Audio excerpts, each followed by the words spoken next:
Sucheta, it's been, gosh, 10 years since you've been on this stage.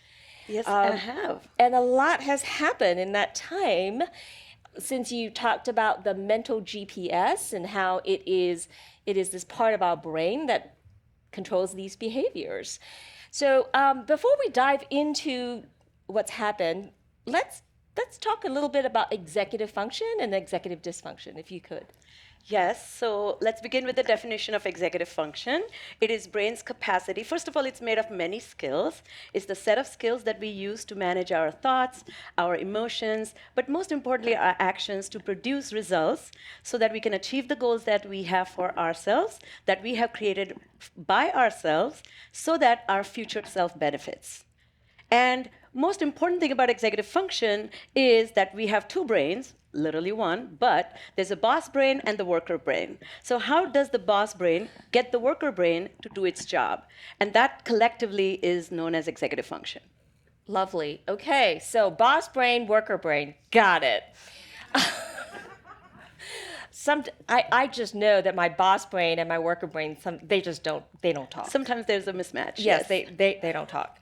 So would you say, could you kind of give us a sense of, this sounds like it's like business coaching or psychology, there's some relation there? Yeah, that's a good question, because conventional wisdom, we use the word called street smarts. In business, we call it leadership. In psychology, we call it self-control. In cognitive neuroscience, we call it self-regulation. Employment, we call it soft skills. So I feel it doesn't do justice to the complexity and depth of executive function when we limit it with these terminologies. And truly speaking, executive function skills are made of many set of skills, as I mentioned. So there are 9 specific set of skills. I think we have a little, maybe a slide. We may or may not have a slide at this We'll point. continue. So, and I am exhibiting my executive function by being very flexible. So focus, working memory, organization planning, time management, your mental problem solving or perspective taking, your ability to think on your feet, and your ability to be self-aware, strategically think, and emotionally resilient. So those are the components of executive function that are very critical, that support our capacity to achieve the goals that we have for ourselves. So, how does it show up in everyday life? Executive function at when it's working and when it's not.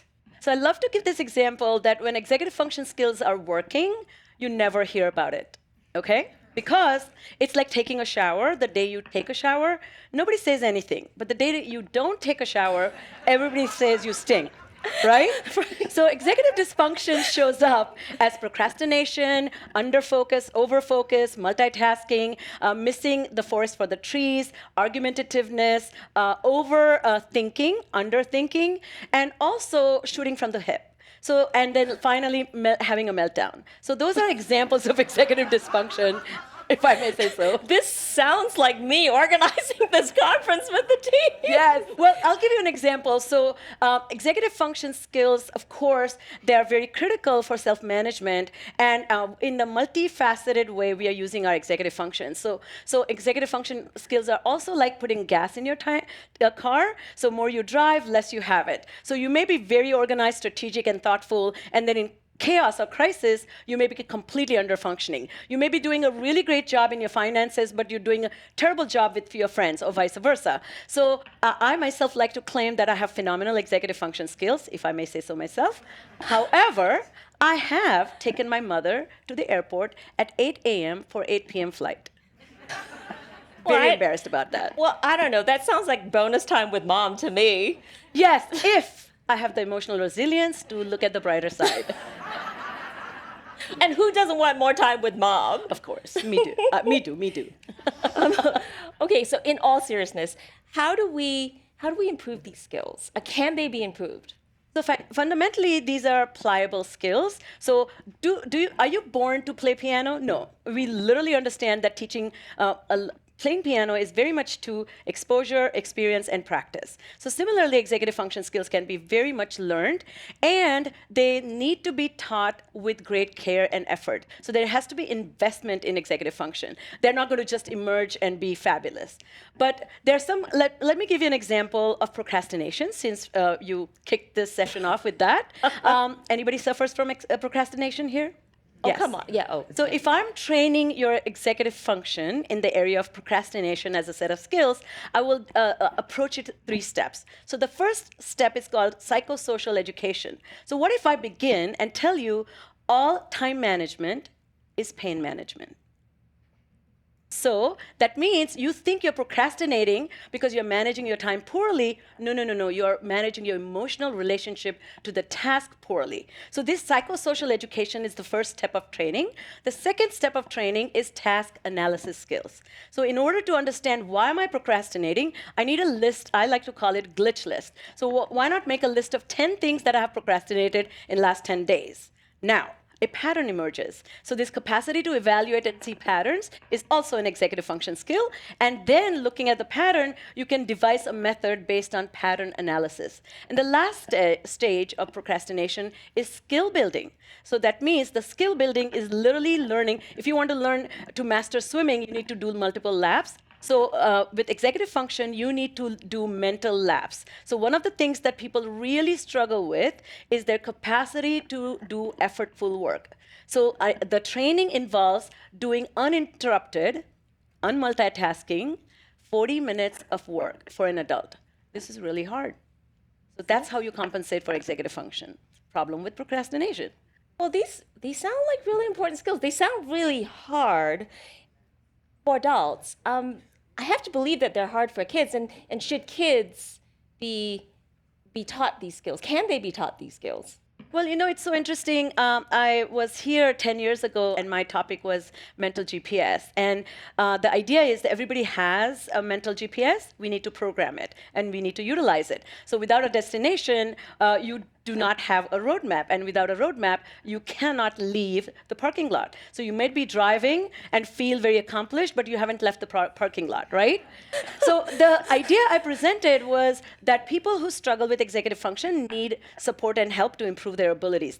The problem was the framework was more reactive than proactive or preventative. 10 years have passed by, and I see such a cultural shift. You know, the personal technology became available in 2011. Our social media presence and the way it's affecting children has become very apparent to us. And what is the most critical is crisis after crisis. So the most important ways I described executive function come into play is how I manage me in changing environment and challenging times. And in order to do that, I need to be 2023 ready by learning to handle that. And what we have seen, the last point I will make, is that we thought that children will emerge with these skills simply by exposure to education, and that is not adequate, is what we have learned in the pandemic. So focusing on executive function as a strategic approach to learning how to learn is very critical in developing the minds that are ready to learn, but will not learn these skills unless they're taught.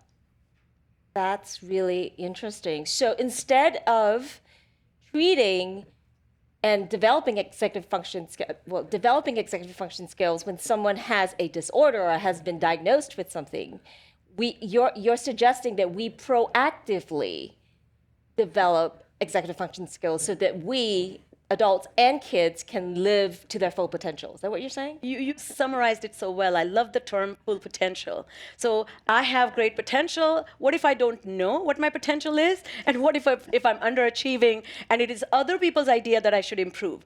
This is a relationship that children are having with their learning. That means to learn is somebody else's idea, and for you to excel is somebody else's idea. So one of the educational missions that I feel I am on is how to make executive function as the new frontier to teach children how to learn as introducing concepts along with math, science, history, Spanish.